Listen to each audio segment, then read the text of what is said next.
आर्यन खान का पीछा छोड़ दें।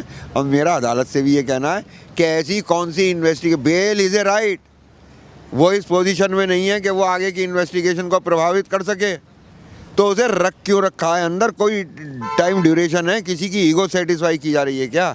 एक बात बताऊं मैं, अडानी साहब से ज़्यादा तो इस बात की इन्वेस्टिगेशन होनी चाहिए कि इतनी बड़ी रकम जब आती है ना, तो ये ड्रग्स का, टेररिस्ट का, नार्को टेररिज्म जो है ना, उसका गठबंधन बनता है। तो इस वक्त तो अजीत डोभाल को इसमें इंटरेस्ट लेना चाहिए था, लेकिन वो बेचारा क्या करे, अभी पुलवामा वाली जांच नहीं पूरी हुई उससे। अगर ये इन्वेस्टिगेशन करनी है एनसीबी को, तो मुद्रा पोर्ट की कर लें, यहाँ की छोड़ दें। कपिल सिब्बल कह रहे हैं कि लखीमपुर वाली घटना से ध्यान हटाने की बात है, और मुझे ये लगता है कि ये अडानी पोर्ट पे पकड़ी गई ड्रग्स की डील को न्यूट्रलाइज करने की मीडिया की चाल है। कि लखीमपुर खीरी में किसानों के साथ जो ही बर्बरता है उसको हटाने के लिए, ध्यान वहाँ से हटाने के लिए आर्यन खान वाले मुद्दे को लगातार उछाला जा रहा है। संजय सिंह जी, क्या लगता है कि कहाँ तक सच्चाई है इस मुद्दे को लेकर?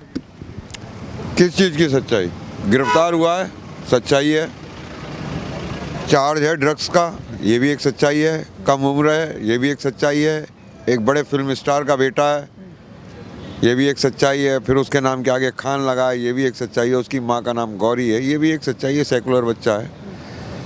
और अभी आप डिप्रेस ना हो, ये उसके कैरियर के लिए एक बहुत अच्छी शुरुआत हो रही है। जैसे संजय दत्त चढ़ा था खलनायक के बाद, तो ये तो पहली फिल्म से पहले ही पॉपुलर हो गया है, नौजवानों के दिलों में सहानुभूति ले ली है।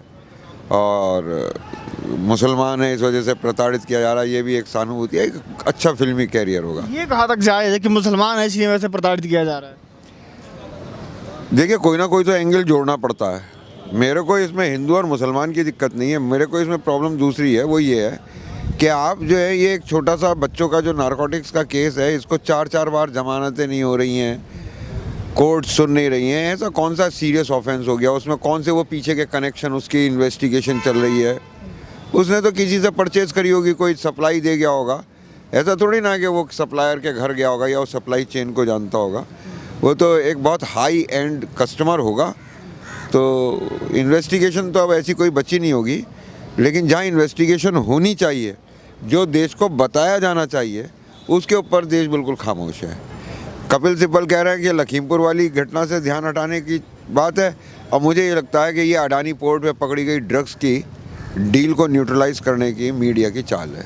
लगातार ये भी तो सवाल खड़े हो रहे हैं जो आपने बताया, लेकिन एनसीबी लगातार दलीलें ये दे रही है कि अभी आर्यन खान की उम्र 24 साल है, वो 20 साल की उम्र से ड्रग्स ले रहे हैं। आज 4 साल हो गए ड्रग्स लेते हुए, अभी वो गिरफ्तार में आए हैं। तो उससे क्या साबित करना चाहते हैं? मात्रा कितनी थी? ले रहा है कहीं, उसके बाद उसने कोई क्राइम तो नहीं किया। तो फिर ये सब बातें तो एनसीबी की, एनसीबी को बड़े कामों पे। अब ये इतने बड़े बड़े ऑफिसर होके बच्चों के पीछे। देखिए, एक बात बताऊँ आपको मैं, प्रॉब्लम यहीं आ रही है। जब हमारा आईएएस आईपीएस यूपी में जिला पंचायत अध्यक्ष के लिए इलेक्शन होना होता है, तो कैंडिडेट्स उठा रहे होते हैं। उस वक्त वो माफिया बन जाते हैं, स्टेट पुलिस का इस तरीके से दुरुपयोग।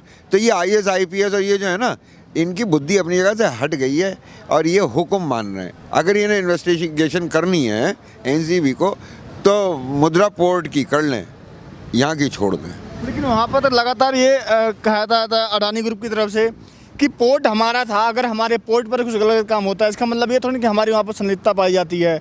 अगर किसी रोड पर किसी के नाम से रोड है, वहाँ कुछ होता है, तो जरूर थोड़ी ना कि जिसके नाम पर रोड है उसी की गलती है वहाँ पर। तो हमारा तो पोर्ट था, सामान हमारा था नहीं, कुछ लेना देना हमारा था नहीं। बहुत अच्छी बात है। क्या आपने इस मामले में इन्फॉर्म किया था?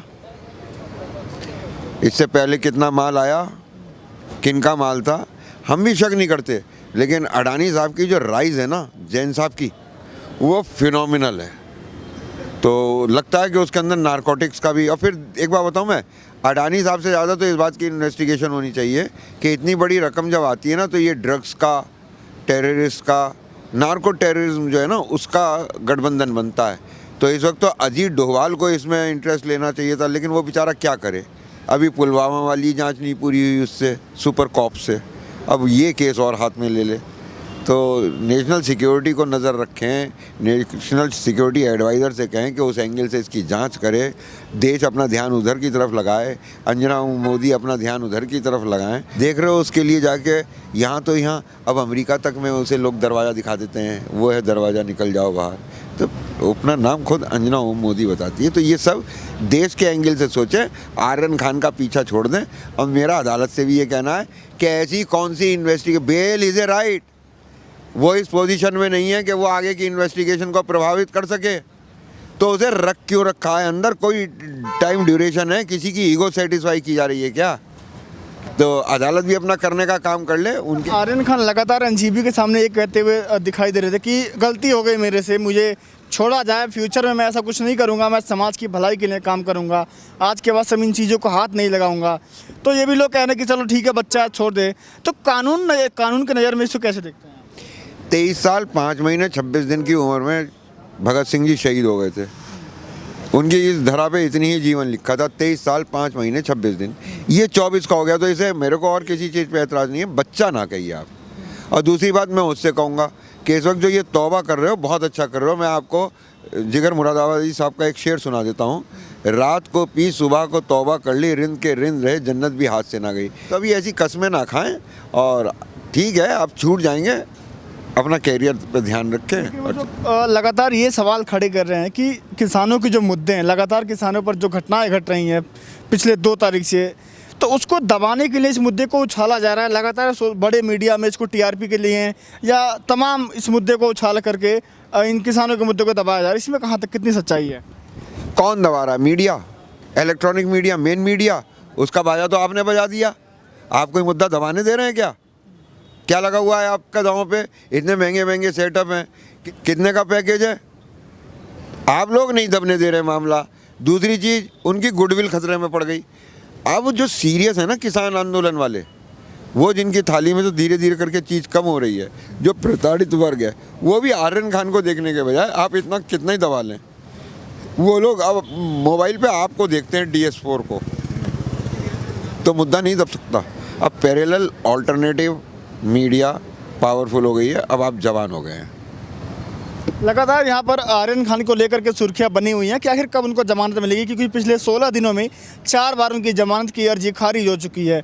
मामले की सुनवाई के लिए अगली डेट भी दे दी गई है, लेकिन अब तमाम तरह के खुलासे भी हो रहे हैं कि उनका जो लिंक है कहीं बाहरी विदेशों से है, किसी एक्टर्स के साथ मैसेज वगैरह, चैट वगैरह लीक कुछ हुई है, बहुत सारे मुद्दे हैं। लेकिन देखना यही होगा कि आखिर उनको जमानत कब मिलती है, क्योंकि लगातार आर्यन खान वाला मामला सुर्खियाँ बटोरते हुए नजर आ रहा है। लगातार बनी रहिए DS4 के साथ, कोई भी खबर आएगी हम आपको लगातार दिखाते रहेंगे। नमस्कार।